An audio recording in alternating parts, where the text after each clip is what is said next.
Assalamualaikum dan salam sejahtera. Bertemu lagi kita dalam siaran TV PSS. Escape Labah Utara, edisi majlis perpisahan budi, selaut budi seindah memori. Puan Nur Haslina binti Hashim. Saya, Muhammad Zalil bin Muhammad Zaidi, dan rakan saya, Nurjana Humaira binti Jalaluddin, akan bersama-sama membuat liputan khas bersama anda.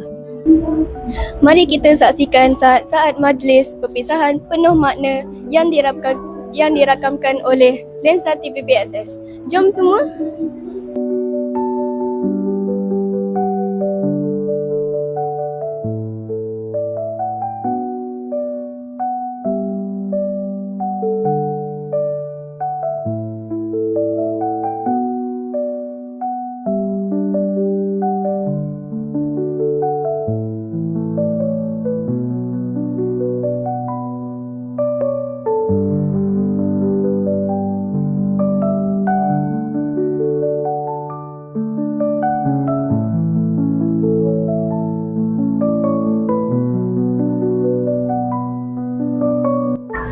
Assalamualaikum warahmatullahi wabarakatuh. Ramadan, boleh saya tanya satu soalan?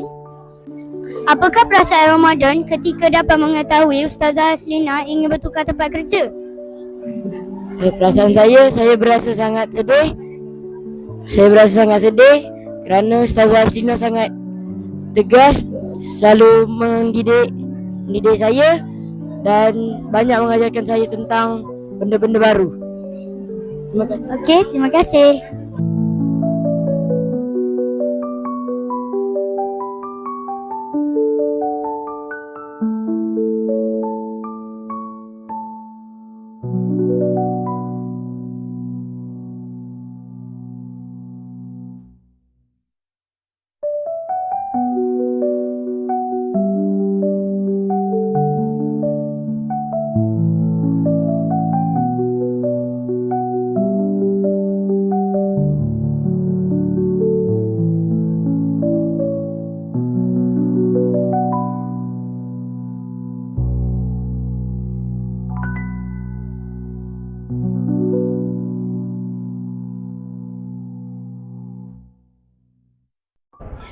Assalamualaikum cikgu.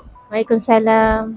Bolehkah cikgu sampaikan pesanan terakhir untuk Puan Nur Haslina? Okey, buat Lin, Kak Lin ucapkan selamat maju jaya.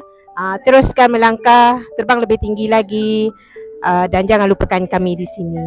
Okay Lin, bye. Forget me now.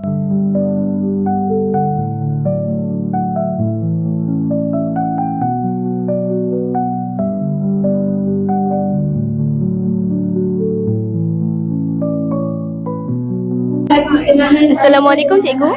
Waalaikumsalam. Bolehkah sampaikan kata semangat untuk Puan Nur Haslina? Baik, kepada Puan Nur Haslina, semoga terus berjaya gunakan apa yang anda ada untuk lebih cemerlang di tempat baru. Kami percaya Lin memang yang terbaik, antara yang terbaik. Tahniah.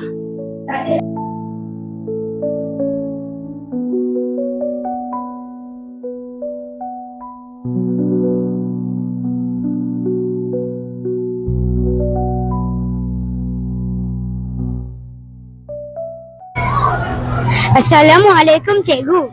Waalaikumsalam. Bolehkah sampaikan kata semangat untuk Puan Nur Haslina? Kepada Puan Haslina, selamat maju jaya. Terus melangkah maju ke hadapan. Keep it up.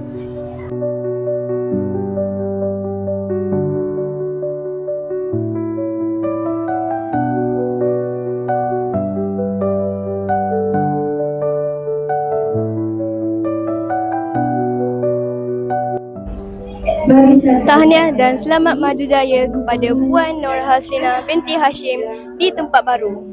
Sekian sahaja siaran TV PSS untuk kali ini. Sehingga berjumpa lagi. Bye cikgu.